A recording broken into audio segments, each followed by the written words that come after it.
নালন্দা বিশ্ববিদ্যালয় রাজা কুমারগুপ্তের সময়ে বৌদ্ধ ভিক্ষুকদের দ্বারা 427 খ্রিস্টাব্দে নালন্দা বিশ্ববিদ্যালয় স্থাপিত।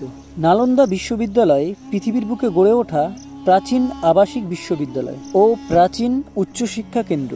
প্রতিষ্ঠানটি ভারতের বিহারের পাটনা থেকে 80 কিলোমিটার দক্ষিণ পূর্ব দিকে প্রতিষ্ঠিত করা হয়।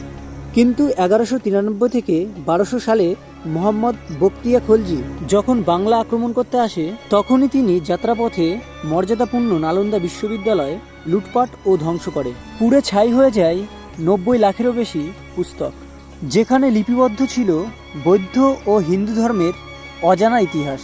আমাদের ভারতবর্ষের গৌরব প্রায় 800 বছর পর বিহারের রাজগীর শহরে বর্তমান ভারত সরকারের উদ্যোগে নালন্দা বিশ্ববিদ্যালয় পুনর্স্থাপিত হয়। এখানেই আমার এই ভিডিওটি শেষ করলাম। ভিডিওটি কেমন লেগেছে প্লিজ কমেন্ট বক্সে কমেন্ট করে জানিও।